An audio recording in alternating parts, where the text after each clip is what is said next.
വഴുതനങ്ങ വെച്ചിട്ട് നമുക്കിന്നൊരു അടിപൊളി ഡിഷ് ഉണ്ടാക്കിയാലോ. ഇത് മാത്രം മതി, വേറെ ഒരു കറിയും വേണ്ട. ഒരു പ്ലേറ്റ് നിറയെ ചോറുണ്ണാം. അധിക സമയമൊന്നും വേണ്ട, വെറും 10 മിനിറ്റ് കൊണ്ട് നമുക്കിത് തയ്യാറാക്കിയെടുക്കാം. ഇത് തയ്യാറാക്കാൻ വേണ്ടിയിട്ട് വെറും 2 വഴുതനങ്ങ മാത്രം മതി. അതൊന്ന് കട്ട് ചെയ്തിട്ട് കഴുകി വൃത്തിയാക്കി എടുത്തിട്ടുണ്ട്. അതിലേക്ക് ആവശ്യത്തിന് ഉപ്പും എരിവിന് ആവശ്യത്തിന് മുളക് പൊടി, കുറച്ച് മഞ്ഞൾപ്പൊടിയും കൂടി ഇട്ടിട്ട് ഒന്ന് ഫ്രൈ ചെയ്തെടുക്കണം.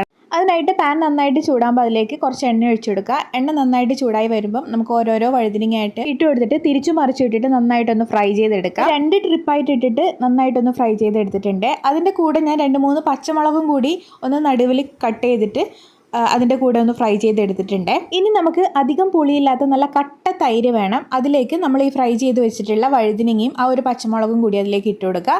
ആവശ്യത്തിന് ഉപ്പും കൂടി ഇട്ടിട്ട് നന്നായിട്ടൊന്ന് ഇളക്കിയെടുക്കാം. അപ്പം നമ്മുടെ വഴുതനങ്ങ വെച്ചിട്ടുള്ള ഈ ഒരു ഡിഷ് ഇവിടെ റെഡി ആയിട്ടുണ്ട്. അടിപൊളി ടേസ്റ്റാണ്. ഇത് മാത്രം മതി ചോറുണ്ണാൻ വേണ്ടിയിട്ട്, വേറെ ഒരു കറിയും വേണ്ട. അപ്പോൾ വീഡിയോ ഇഷ്ടപ്പെട്ടാൽ ലൈക്ക് ചെയ്യണം. നമ്മുടെ ചാനൽ ആദ്യമായിട്ടാണ് കാണുന്നുണ്ടെങ്കിൽ ഒന്ന് സബ്സ്ക്രൈബ് ചെയ്ത് സപ്പോർട്ട് ചെയ്യണേ.